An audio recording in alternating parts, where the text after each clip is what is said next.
Bismillahirrahmanirrahim. Assalamualaikum warahmatullahi wabarakatuh.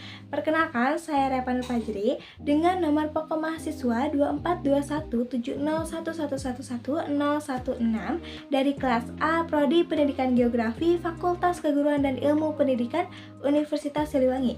Nah, pada kesempatan kali ini saya akan menyampaikan pembahasan tentang Pemilu Kada tahun 2024. Di sini saya akan mengambil tingkat kabupaten atau kota dan saya berdomisili di Kecamatan Manonjaya, Kabupaten Tasikmalaya. Pilkada atau pemilihan umum kepala daerah 2024 ini telah berlangsung pada hari Rabu tanggal 27 November. Nah, ini melibatkan 1.556 pasangan calon di berbagai tingkat pemerintahan, termasuk 103 calon gubernur, 1.168 calon bupati, dan 284 calon wali kota. Nah, pilkada memiliki peran krusial dalam pembangunan demokrasi dan daerah sebagai sarana untuk memilih pemimpin lokal. Pilkada memungkinkan masyarakat untuk mengekspresikan suara mereka. Nah, menciptakan legitimasi pemerintah dan mendorong partisipasi yang aktif. Tingginya partisipasi dari masyarakat mencerminkan kepercayaan terhadap proses demokrasi dan mengurangi resiko kecurangan. Selain itu, pilkada yang demokratis dapat meningkatkan akuntabilitas pemimpin daerah, mendukung kebijakan yang lebih representatif, dan mempercepat pembangunan daerah. Dengan demikian, pilkada berkontribusi pada stabilitas politik dan kemajuan sosial di tingkat lokal. Kemudian saya di sini akan menyampaikan tahapan pemilu yang ada di daerah saya, yaitu yang pertama, 3 hari sebelum pemilu. Nah, petugas membagikan pemberitahuan atau surat undangan kepada calon pemilih untuk hadir di TPS sesuai jadwal. Yang kedua, pada hari pemilu, pemilih membawa surat undangan tersebut ke TPS dan menyerahkannya kepada KPPS 4, kemudian menandatangani daftar hadir. Setelah itu, pemilih menunggu giliran untuk memberikan suara. Yang ketiga, pemanggilan oleh petugas. Nah, pemilih dipanggil oleh KPPS 1 dan diberikan 2 surat suara, yaitu untuk pemilihan gubernur berwarna merah dan bupati berwarna biru. Kemudian diarahkan ke bilik suara. Yang keempat, pencoblosan dan pemungutan suara. Setelah mencoblos, pemilih diminta untuk memasukkan surat suara ke dalam kotak suara yang sesuai. Yang kelima, tanda telah memilih. Sebagai bukti telah menggunakan hak pilih, pemilih diarahkan ke KPPS 7 untuk mencelupkan jari ke tinta.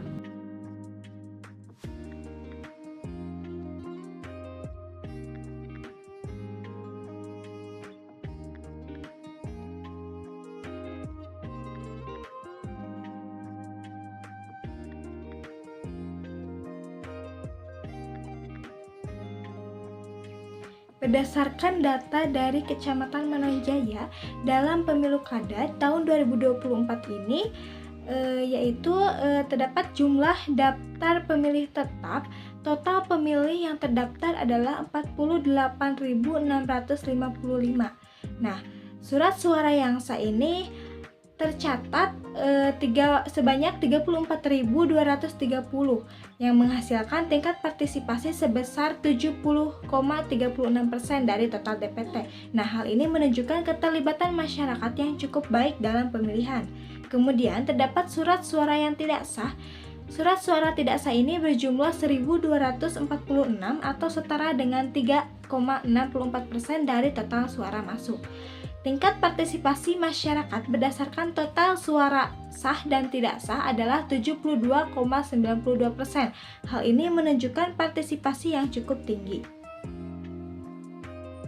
Hasil pemilu kada tingkat kabupaten atau kota di daerah Kecamatan Manonjaya dimenangkan oleh kandidat pasangan calon bupati dan wakil bupati nomor 3 dengan jumlah suara sebanyak 13.184 atau 38,52%. Nah, di sini saya akan memaparkan kembali visi misi dari pemenang ini dari pasangan calon kandidat nomor 3 ini, yaitu Haji Ade Sugianto dan Haji Lip Miftahul PAUS dengan visi dengan semangat gotong royong mewujudkan Kabupaten Tasikmalaya yang religius atau Islami, maju dan sejahtera.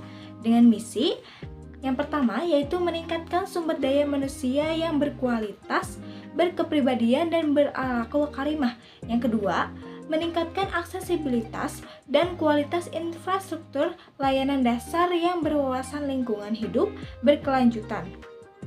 Yang ketiga, mewujudkan kesejahteraan masyarakat melalui penguatan desa sebagai pusat pertumbuhan ekonomi kerakyatan. Yang keempat, mewujudkan tata kelola pemerintahan yang baik, melayani, dan inovatif.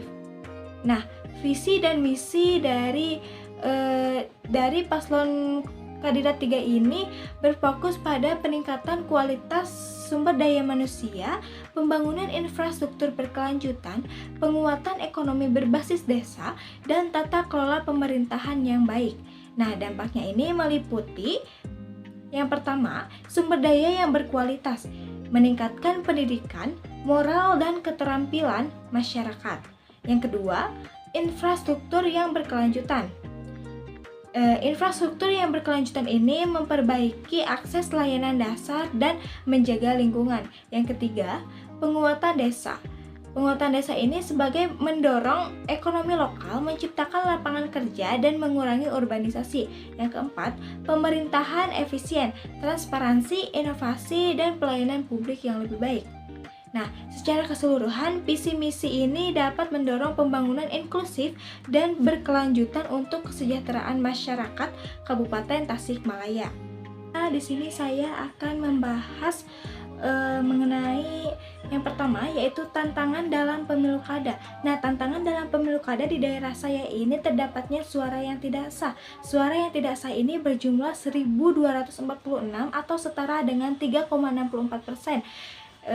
Minimnya edukasi pemilih, banyak masyarakat kurang memahami tata cara mencoblos yang benar sehingga suara dianggap tidak sah. Keterbatasan sosialisasi. Nah, informasi mengenai teknis pemilihan dan tata cara mencoblos ini tidak merata. Kemudian terdapat kurangnya partisipasi yang aktif. Sebagian masyarakat mungkin tidak antusias atau memahami pentingnya suara mereka.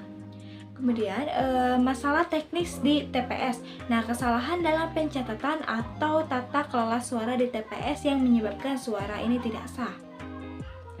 Kemudian saya akan menyampaikan mengenai saran untuk meningkatkan kualitas pemilu kada. Yang pertama itu sosialisasi intensif, mengadakan kampanye edukasi pemilih secara luas, termasuk simulasi pencoblosan dan penggunaan media sosial. 2. Peningkatan pengawasan TPS, memastikan petugas TPS memiliki pelatihan yang memadai untuk meminimalkan kesalahan teknis. Yang ketiga, penyediaan panduan visual di TPS.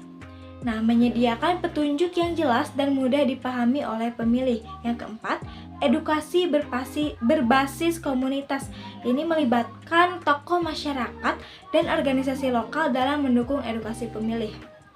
Kemudian saya akan meringkas hasil analisis saya, yaitu ringkasan analisis tantangan utama dalam pemilu kada adalah tingginya angka suara yang tidak sah yang disebabkan oleh kurangnya edukasi dan sosialisasi. Untuk mengatasinya diperlukan pendekatan terpadu yang melibatkan edukasi intensif, peningkatan pelatihan petugas, serta penggunaan panduan yang jelas di TPS. Upaya ini dapat meningkatkan partisipasi yang berkualitas. Dan saya akan menyampaikan kesan saya terhadap proses pemilu kada di daerah saya. Nah, proses pemilu kada di daerah saya ini cukup baik dengan tingkat partisipasi yang tinggi, menunjukkan antusiasme masyarakat terhadap demokrasi. Nah, namun perlu ada perbaikan dalam sosialisasi dan teknis pelaksanaan untuk memastikan setiap suara masyarakat dihitung secara sah. Nah, ini mencerminkan perlunya peningkatan komitmen semua pihak dalam menciptakan pemilu kada yang berkualitas dan inklusif.